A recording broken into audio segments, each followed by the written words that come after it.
Welcome to Empire Building, the podcast where we talk about building big businesses and even bigger lives. I'm your co-host, Via Williams.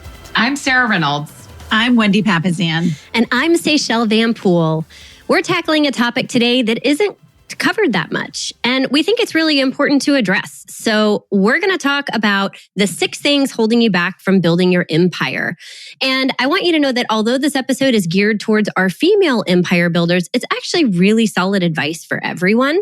And so to understand why this topic is so important, I want us to look at a tiny bit of perspective. So starting us off, right, women make up 50.8% of the world's population, right? And when we look back at history, women were given the right to vote on June 4th, 1919, right, with the 19th Amendment. That's just over 100 years ago. Wow. And that's crazy to think about. Just only 100 years and we've been able to vote. And, the 19th Amendment did not initially extend to women of African American, Asian American, Hispanic American, and American Indian heritage because of widespread and enduring inequality and racism from within the ranks of the women's suffrage movement. And so it wasn't even until the Voting Rights Act was passed nearly a half a century later on August 6th of 1965 that Black women were actually allowed to exercise their right to vote. That's stunning. Yeah. It is stunning to think about that. It's hard to believe. And listen to this statistic. Women couldn't even get their own bank accounts without a male relative co-signing with them until the Equal Credit Opportunity Act of 1974. I mean, that's in my lifetime. Me too. Yeah. It's in my lifetime too. Wow. That is crazy. Totally crazy. And also thinking about women in leadership, another stat that is just eye-opening is women are just 5%, only 5% of Fortune 500 CEOs. So 95% of Fortune 500 CEOs are male. And it's actually down from a record high. The record high was 6.2% in 2017 for female CEOs of Fortune 500 companies. And 2%. Yeah, go ahead, Via.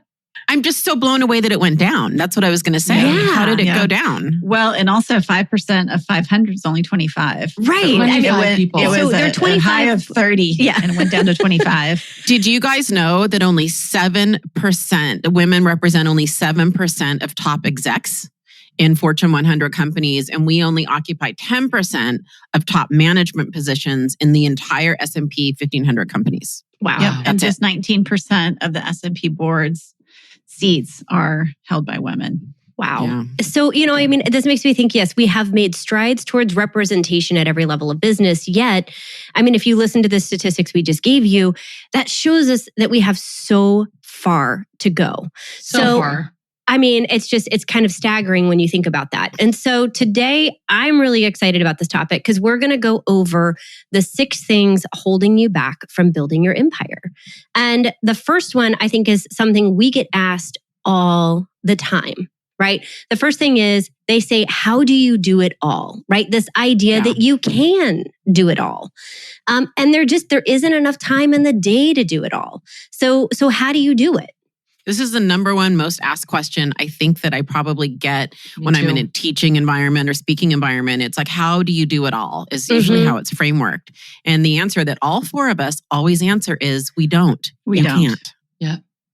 So becoming, just a master of leverage and hiring people, which we have a whole series on hiring that we would highly recommend that you listen to, is such a key part of that. Because the reality is to grow a powerful empire as a female, you must master leverage. You have to master leverage because you cannot do it all. And Sarah, I would argue that most of the time, mastering that leverage is mastering the leverage at home first, right? A lot of people think we need to hire an assistant or someone to help us in our business, but the reality is often we have home duties, and honestly, women even today are still doing the majority of the housework, the majority of the parenting duties, the majority of all the tasks around the house, and we're expected to run a big business at the same time. Wendy, I had you come out and speak to about 100 of my agents a couple of years ago. And you talked about leverage. Yeah, it was really fun. And you talked about leverage. And I remember the number one thing I got after that talk that I still get is the women were blown away that the first step to their professional leverage was personal leverage, meaning you stood up there and you said, hey, first things first, your kids are not going to remember who made the dinner. They're going to remember that you sat down with them. Yes. They're never going to look back and say, well, who cooked this? Because it's just not how they think. And you said they're not going to remember who cleaned the house. They're going to just know if they had a clean house. That's what they're going to remember. But they're going to remember your time. And I've quoted that 100 times easily since then. And I just think that it's so true. Yep. So we make a joke all the time, but your first leverage might be your very own housewife. Yes, which it's actually true. Yeah. I like the addition of your very own. Your very own. You too get a housewife. Yeah, we all dream about having a sister wife, right? Exactly. Yeah. Please, that would be amazing. Yeah, and I think that leads into number 2 really well, right? Which is you need to master the leverage at home, but that also ties into what number 2 is, which is mom guilt. Yes. Right? And when we look at all of the things that have to get done, whether it is taxes, laundry, dishes, meals, school, homework, sports, running the errands, right? Like all of those things still have to get done. And then you add on top of that raising kids or even taking care of parents as they age. Right. There's a lot of mom guilt that exists surrounding all of those pieces if you can't get them all done. Yeah. Well, I think it was a meme or something, probably something that you posted via on Facebook, but it talked about, kids in our grandmother's era, which was like speak when spoken to. And then, in the 60s, it's kind of like, I'm going to kick you out of the house while we play cards and have drinks in the afternoon with the other moms in the neighborhood. And now we're expected to, have a career and then also do everything else, right? Be a volunteer at the school, to make homemade cupcakes, to be there for every single event. And of course, we want to be there for our kids, but I mean, there's just so much pressure to spend so much time with our children when really we're kind of the first generation of moms who's really had to do that. Well, the other piece when I think of mom guilt, I think of all the things that you guys have mentioned. I also think of the struggle, and I've talked to men, and they don't struggle with this. I feel guilty when I'm also there. I'm always guilty. Meaning when I'm when I'm with my family, I'm feeling guilty. I'm not working. Yes. And then when I'm working, I'm feeling guilty that I'm not with my family. And it's like, I ask the men, I'm like, do you feel that? And they're just like looking at me like, what? I think that's a good lesson though around the mom guilt, which is compartmentalization. And I think that that's something where men's brains are wired better for that. In a lot of ways, just like in social, like how we're reared, how society raises us. Like men are better at compartmentalizing. When they're at work, they're at work. When they're at home, they're at home. And they're better about compartmentalizing and not carrying around that bleed over everywhere that I think that we as parents and moms especially feel. So I have a focusing question for you guys. Since this is number 2 on 6 things holding people back from building their empire, my question is, can you be a great mom and build a big empire? Yes. Okay. I knew the answer, right? Obviously. Yeah. I hire and interview hundreds of people every year because of my position.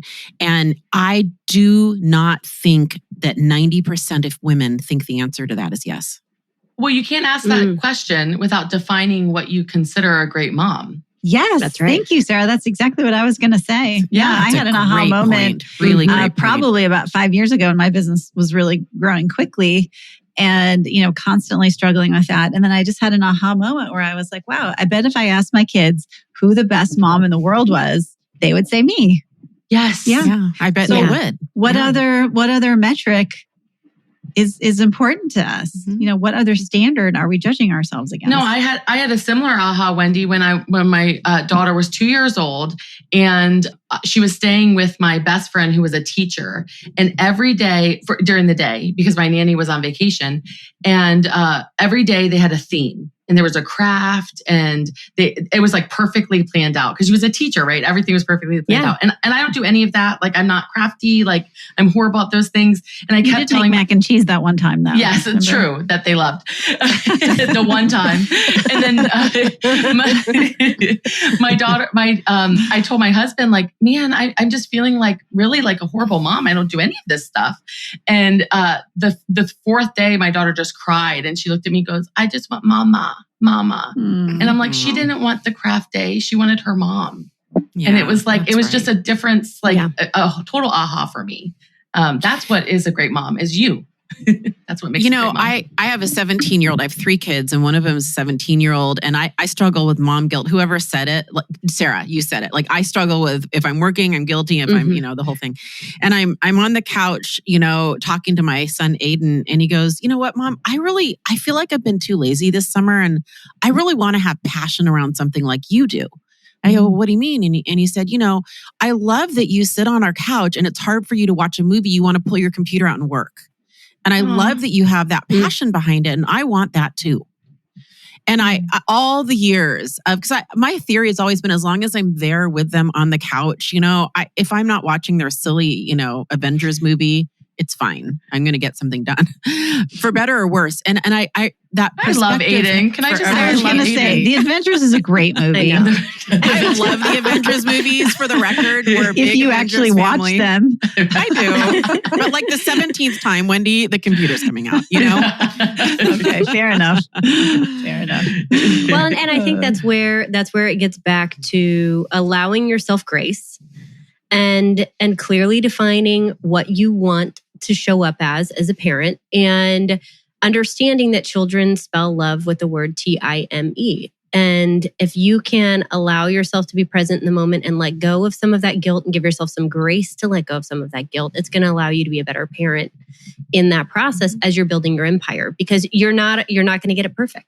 And to wrap number 2 up with a bow, I think that what I would say to women, this is a really important one to me, because it's probably one of the most common things I hear, is you can have it all. If you listen to our podcast, we're going to show you how you can be productive, you can be purposeful, you can build a really great business, you can be a great leader.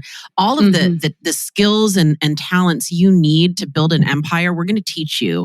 And I guarantee you're an amazing mom if you're guilty about being an amazing mom, right? If you care about it and you feel guilty, you're probably an amazing mom, So let's go to number 3, ladies. Sorry, Via. I know. That's okay. I know we want to move on. Okay, but I just think that this is such a big deal. Like, it is. One of the biggest things is, like, you're not alone. Like, I want everyone hearing us. Like, all of us have built amazing businesses, and we're moms too. And you can hear us speaking with such passion on this topic because we feel it too. You're not alone, and it's totally normal, and it's okay. And so I just want you to hear that from us. And I would just say, it's okay if you disappoint your children sometimes. Your children don't need to have happy, perfect lives. It's actually not good for your children. I mean, I can remember one of the saddest days of my life was I went to have Thanksgiving lunch with my son, Gus, who was probably 6 at the time. And honestly, I honestly just forgot the time. I just mixed up the time. And I walked in right as he was walking out, and he saw me and he just burst into tears because he'd been waiting for his mom to have Thanksgiving lunch. And I feel pretty sure if I walked upstairs right now to my 16-year-old's room and I said to him, hey, Gus, remember that time mom didn't show up for Thanksgiving lunch? He might say yes. But for sure, he wouldn't say like, "Oh, that scarred me for life," or "I'm a horrible person because of it." I'm not, he's not going to become a mass murderer. I mean, all of that stuff.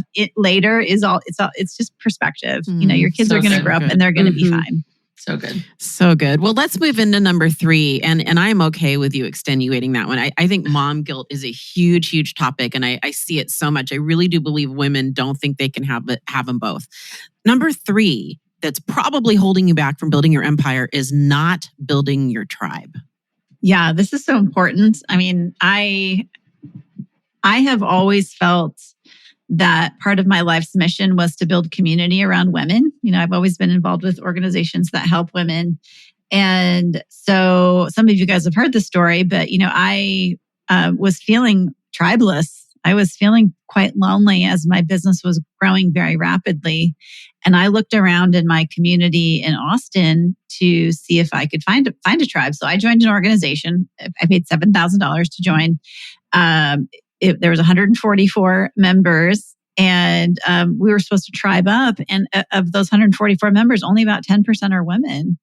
And it truly was not. It was not my people, right? So that's when I started creating 5 dolls, and that's what led to Amplify, and that's what led to the Empire Building podcast, all of that. And so it's just so important to know that you're going to have to seek it out. You're going to have to find your tribe. You're going to have to seek it out. Well, and I have an admission here where when I was younger, like high school, college, even into my early career, I was kind of like the gal that hung out with all the guys. All of my best friends were guys. All of my closest peers were guys. And so I feel like I was very comfortable in the professional world with men. And all of a sudden you realize after you get married and you start having children that your needs change and your priorities change. And like you actually really need a tribe of strong women around you to support you and to help you and where you are. And I had to completely look at my social circle differently than I had in the first 15 years of my career. Yeah. And I mean, we're never going to have a lot in common with a lot of the females that are, that stay at home. And of course, that's what they feel is best for them. But if you're an empire builder, if you're listening to this podcast, most likely at those birthday parties with all of the other fellow moms, and they're talking about, how stressed they are with running errands and all the things that they're doing for their family. And we want to do things for our family too, but you're many times aren't going to have a lot of commonality with them. You want to find a circle of strong female empire builders, like Seychelle was saying, that you feel like you can really rely on and talk about very openly, and that you feel like you can grow. And that's really the key, is like, where can you grow to be a better mom, to be a better empire builder? And that's who you want to surround yourself with, and being intentional about that. It's changed my life. I mean, we say a lot that the people you hang out with the most, is what you're likely to look like and become. And I can't even express how much it's changed my life to be normalized in a group of women who, are really similar to me, who don't apologize for being assertive and ambitious and have, building empires and getting that validation, having commonality of challenges. It's really empowering and probably one of the top 3 important things in my life, really. Yeah. Well, here's what you should say is that if this is speaking to you, right? If you're listening out there and you're like, wow, I really need this, then you should really become involved with our Amplify group. And the way that you do that is you go to amplifyevent.com to find out more information. And we'd love to have you a part of our tribe. One of the most amazing things about our organization, about our Amplify organization is that we will tribe you up.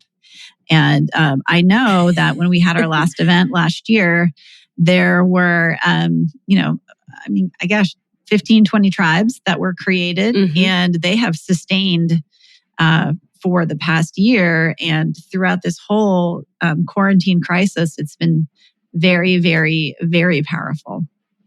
So if you're listening and you say, I need that, or if you're like me and I have it and I still am freaked out by it, because meaning I still want to pinch myself that this even exists. It does exist. There are groups of females that will support your assertiveness, that will support your strength.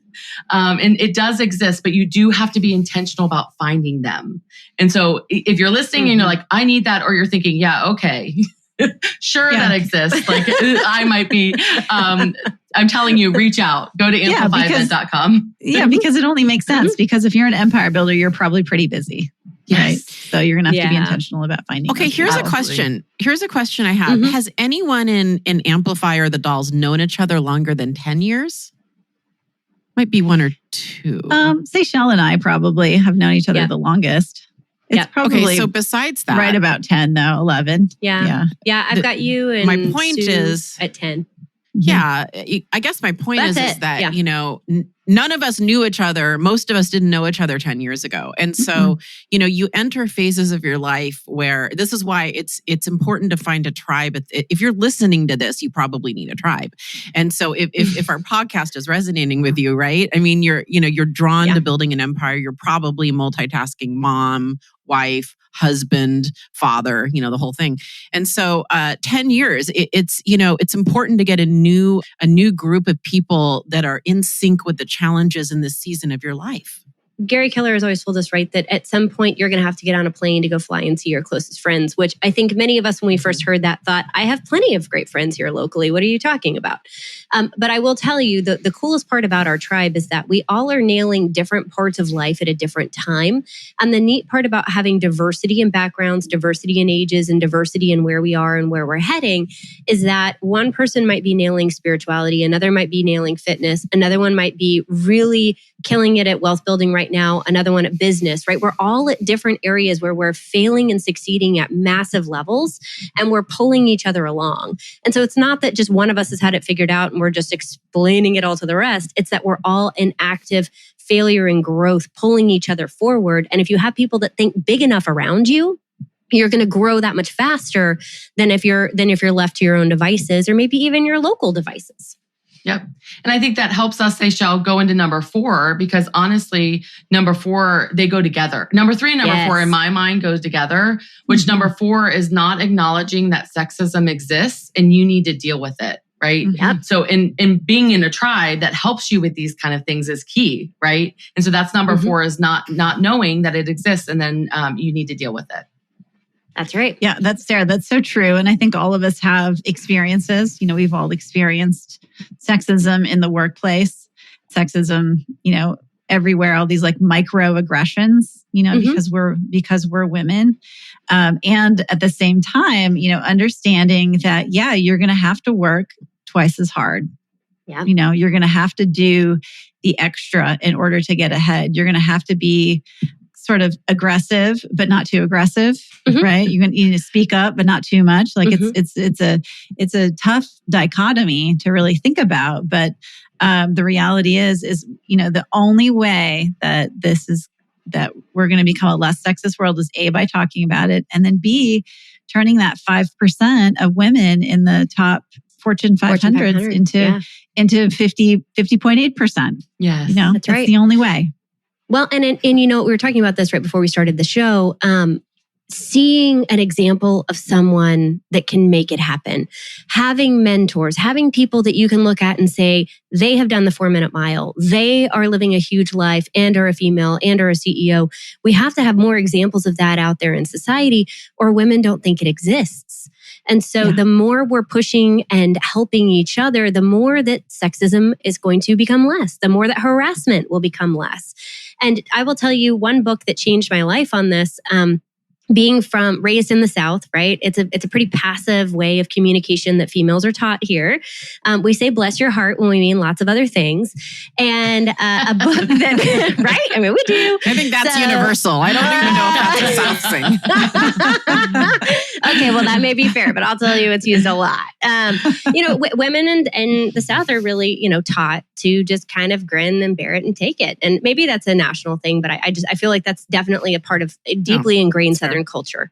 For sure. And until I moved to New York, I didn't realize what actual communication looked like. It was like a totally different language, even though it was the same words. And a book that really helped me was the book Fierce Conversations by Susan Scott. Yes. And it really helped me understand how to take emotion out of a confrontational conversation and to move progress forward. And so if you might be feeling stressed about how you're being treated in the workplace, or what you want out of your workplace or life and where you want to go, I highly encourage you to listen to that book, read that book, to do the work from that book, because it made a huge difference in my world. Yeah. And I would just say your singular goal in this world is not to have everybody in the world like you. Yes. Yep. It's not that important. Yep. Right. Or as Steve Jobs says, sell ice cream, right? If you want everyone to like you, go sell ice cream. That's a good meme. I love that meme. I think one of the things I notice a lot in the workplace, and I work with a lot of fantastic men who are really committed to supporting women in leadership, and I'm in leadership in a male-owned organization, and just I'm surrounded with great men. One of the things, though, that I notice is they're uncomfortable discussing the differences. It's almost like they feel like, oh, we're neutral. We're just neutral. Why would you need to segregate? Why do you need to have a women's group? Like that's we're neutral. We don't need to, worry about it. It's okay to acknowledge that we are different genders and we bring different things to the table. I find the parallel thing happening with racism. It used to be politically correct to say, oh, I don't see color. Well, actually, I see beautiful Black women and gorgeous Black men, and I I happen to be white, and it's like I notice color and I celebrate all of it, and it's the same thing with gender, and so I think that's been the biggest aha for me. Has been with these guys who are super supportive of it, who feel like they can't talk about it because that in some way might, I don't know if it's offensive or what the issue is. Well, I think we shy away from things we're uncomfortable about too. And so, you can want to support something and also not know how to have a conversation around it, which is why I think if you're listening today and you may not be female, it's really important that you're like paying attention in this episode, because this isn't just for like the women in the world. This is actually for men or any gender, really. If you're trying to figure out how to deal with a female empire builder in your world, these are the notes. This is for you to handle in our head. All my men, hopefully you're listening. This is our head. They're in our head if they listen to this, because this is what we think about and talk about as our challenges. So even if you agree or disagree, I don't think that matters. I think what's important is to get our perspective and understand this is what we're thinking about and noticing. And talking about. And one big thing that I see a lot in terms of differences in males and females with this is that typically females are underestimated. Yes. In terms of what can happen, what they can do. And I've been underestimated my entire life. I feel like, I think all of us have, right? And one of the things I would, if you hear that and you're like, yes, me too, I would suggest is like channel it. So for me, I've used it as a way to really propel my business forward and to propel myself forward. I actually now thrive off of it versus, and I know that sounds crazy, but that's how I have used it. No, it can become a superpower. It can. For sure. Yes. It can absolutely become the superpower. Exactly. Well, how it's a superpower is because they don't see us coming sometimes. That's right. Yeah. And so you can actually really slide by people really quickly because they are underestimating you. And I think that is where it can really make such a difference. So lean in to that. Don't fight it. Lean into it, right? And I don't complain about it anymore. I lean into it and I look at it as a good thing. Yep. And the last thing I will say before we move on to number 5 is if you are experiencing any uncomfortable situations in the workplace, I just want you listening to understand that it's okay to know your boundaries. And it's okay to let somebody know if they're not treating you the way that you should be treated or in a way that makes you feel uncomfortable, because you have to stand up for yourself and you need to speak out if that's something that's making you uncomfortable, and be aware of what situations you're putting yourself in. And this actually ties into number 5, but not in the way you probably think it does, which is a lot of women refuse to ask for help. And yes, in harassment, but we more mean it in a different way, which is you have to have somebody that believes in you, right? You have to have a friend, a spouse, a partner, a mentor, someone that believes in you. And Via said it really beautifully earlier. She's surrounded by a lot of men that support wanting to see women succeed in the workplace. I think all of us are really lucky to work with a company and to affiliate with a company where the founder of the company believes in seeing women succeed. And so you have to have somebody that is championing you and supporting you in that way. And I would say this is one of those ones that's really true, whether you're a woman or not. Yep. It's a huge blind spot for a lot of entrepreneurs who think that they can do it all. And what happens is, well, first of all, I know personally, I feel like I have to seem like everything's going great all the time.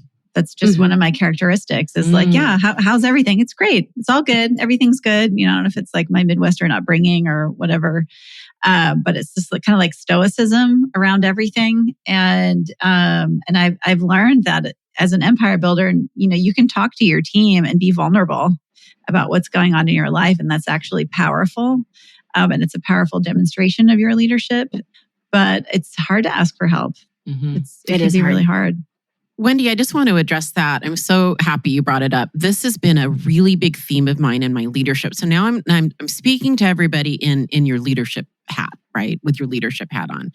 And that is, I have worked really, really hard with my team, my division, the companies that I run to make everybody see that seeking help and seeking coaching and collaborating with me, their leader, or their coworkers is a celebrated thing.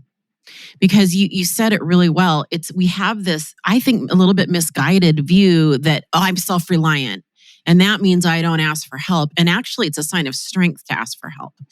And it's a sign of humility. It's a sign of strength. And it's a sign of confidence, because I used to not ask for help a lot. And I think that I had a lower self-confidence, ironically, than now, where I'm so at ease and confident in my point of view and my ability to execute and my standing and my influence that it doesn't bother me. And I collaborate a lot more. I seek coaching a lot more.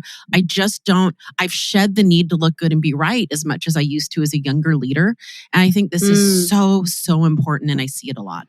I think this is one of your superpowers, Sarah.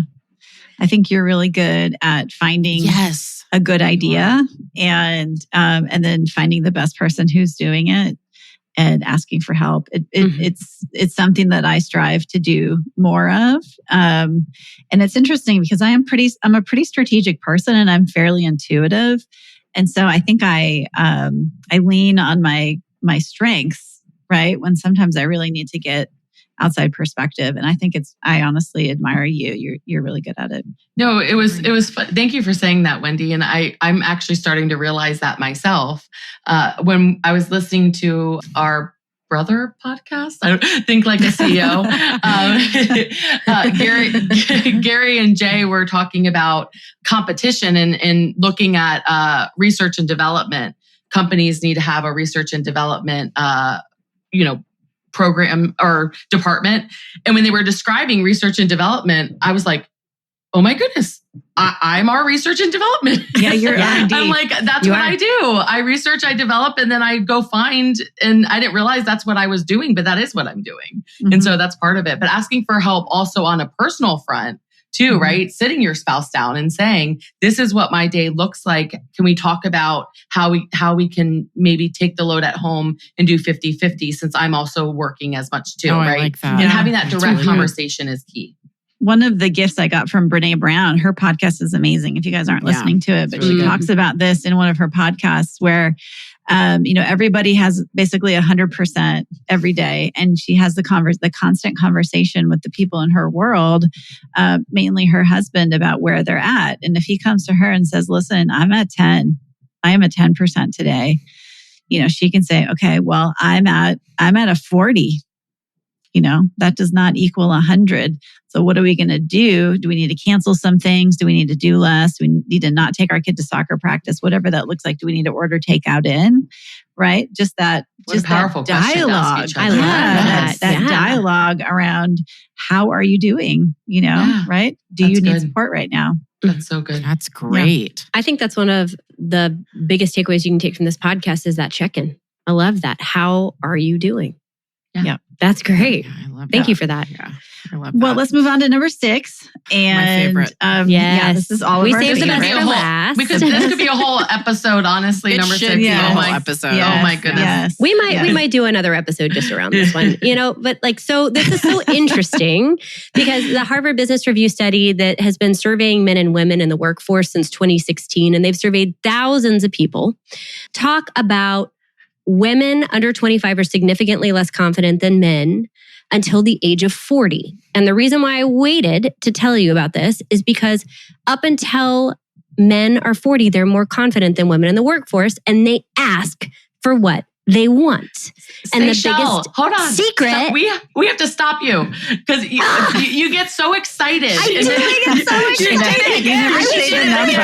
I just was circling for it. I know. You were going for it. That's why it's highlighted in black. We were like highlighting it on. We're like, Seychelle, say it. I was getting to it, you guys. We have to say number 6. Right. Yes. Number Sarah. 6. Yes. Number 6 thing holding you back from building your empire is not effing going for it. Not going for it. Go for it. And the reason why it's so important is because... Seychelle, why is this important? Seychelle, we want to hear. I get so excited. This is why I'm terrible at telling jokes too, is because I tell the punchline before I tell the joke. So welcome to my joke telling world. It is because a Harvard Business Review study showed that women are less confident in the workforce from under 25 years old all the way up until they're 40. And they're underconfident and they don't ask for what they want. And men, ironically enough, are overconfident in their skill set up until about 40. And that's when we start to see an equalization. And women, if you're thinking and you're listening to this and you're going, oh no, the good news for you is that women at 60 years old and older are actually more confident than men in the workplace in their skill set. And that's probably because they have had to overcompensate for the first 30 years of their career. I mean, I'm dying to jump in right now, right? I'm literally biting my tongue right now. I mean, I'm like, there's so much in my head on this topic. This is a topic. I live this topic.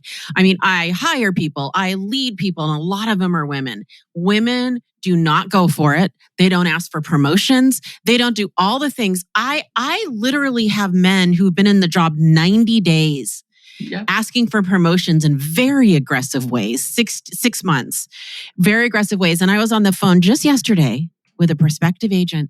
And I said, hey, what do you think about this position? She's like, oh, I don't feel prepared for that. I think, maybe once I have more experience, maybe then, but I just don't think, and she was, by the way, well qualified for this role. And I must get that weekly, maybe at least every couple of weeks. And I am telling you, men do not say things like that. And by the way, men, I applaud you for this. Yes, this is a good thing. Knocking this is a great thing I am not slamming it. Women, I want you to just ask for more. I want you to go for it. Let me tell you something, ladies. The guys are no more prepared than you are. No. They are no better than you. They don't have any better skills than you. None of it. They're just more aggressive. That's the only difference. Yep. Also, know your worth. Yes. I've had so many women apply for jobs in my organization where they've been making, 6-figure salary in their last job. And they come in and they say, yeah, this is what I'd like, but I'd take a little less. I don't know if you guys have had that experience, but it's been very common for women to say, I really want this job, but. And I think it's a common trend that women feel like they truly have to earn 100% of the position or be 100% qualified for a position before they feel like they have earned the right to be paid for that position. 100%. That is what it is. And men say to themselves, hey, I'm just going to figure it out as I go. Yeah. I'm 60% qualified. I'll figure the rest out. Yeah. Well, and the other piece of this is from my standpoint as a leader or in a pretty large organization as well. I mean, seeing them so many men come in and ask for a promotion on such short number of experience. The other key though is that when I look at some of the females in my world, sometimes I don't know if they want it. And so I can see how the leader automatically gives the promotion to the male because they're just being more vocal. Of course. That they want the job. Yeah, and I think want someone who's a go-getter. Exactly. Sometimes you just need to tell your boss, tell those around you, hey, I would like that job. I would like an opportunity at that if that comes available. And just I'd like to be know. considered. I would like to be considered. Exactly. I'd like to be considered. Yeah, I love that. I love that. Yeah. I mean, we really could go on and on with this topic. It's a really big one. I want to say 2 more things though, because I just have so much personal experience. Can you tell I'm fired up? Yes. Like I'm all hurricaned up. Right? makes you want to start singing my Scorpion song, Rock Me Like a Hurricane. We need to put that in show notes, by the way. So I want to say 2 things. Number 1, I'm wondering if age, you know how that chart, that Harvard Business Review where it says women get more confident with age. I said this on stage with Gary Keller, and I think it was one of our episodes in the podcast, that I didn't even start building my empire till I was 40 because I just chose to be more involved and be more at home with my kids during my 30s, just a choice I made. So I wonder partly if women's now what's happening is, we're taking the mom break a little bit, which we touched on earlier, and we're just getting started in leadership a little later. That struck me when I heard there could be something there. And the second thing is that I'll never forget the moment that I asked my now CEO and founder to be considered for the position I'm in now. It took me 45 minutes to send that text to him because I was so scared of rejection. And I'm just being honest. I'm not proud of it. I'm not saying that this is good or bad. I was so scared of the rejection, and I do wonder if there's just some hardwiring there that, women, it's really tough to be rejected by someone you look up to and admire, certainly someone you work for, because if you're asking for a raise, it's a leader. And we need to build up that resilience. We need to figure out whatever we need to do to build up the resilience to ask. 100%. Well, can I say something that's might sound a little harsh here about this? But what I've noticed is that a lot of females don't put themselves out there. They don't ask for it. And then if a male gets promoted or a male gets something, and then it turns into a little bit of a victim mentality. And I know that sounds harsh, but if you're not willing to do that, if you're not willing to put yourself out there, just know that the leaders are going to make decisions based around who they see that's willing to.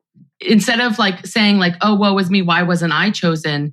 Take that energy and put yourself out there to make sure that you go for it. We want you to go for it. What you want, say it, and say it to those all around you. I think that's great. Great. Well, guys, this has been a fantastic episode. I know I always take tons of notes. And so really, we talked about a lot of things. We talked about the 6 things holding you back from building your empire. Ahas for me are, we can't do it all. We just absolutely can't do it all. Leverage is key. And if you don't know how to leverage, it's a skill. It's a muscle that you can learn and grow. Mom guilt. We just need to get rid of that because it's really not serving you as a mother, as a leader, probably as a wife. Make sure you build your tribe. This is probably the number one thing that's helped me feel comfortable and confident in my journey is to build a tribe of like-minded people around me. And then, acknowledging that sexism does exist and we need to find ways to deal with it. Make sure you ask for help, right? This is one of Sarah's superpowers, and she's really good about finding the best person to do something or who's doing something at a high level and then just reaching out and asking for help. And then really, guys, don't forget, just go for it. Go build your empire, be amazing, live your best life, build a big business, have an incredible world, and, just go for it. Go for it. Yeah, absolutely. Thanks for joining us today. It's been a great Thanks, guys. It's been awesome. Thanks for listening to Empire Building. If you like what you heard, join the tribe by subscribing on your favorite podcast platform. And help us spread the word by leaving us a 5-star rating and review. Until next time, wishing you a life worth living. And remember, you are an empire builder.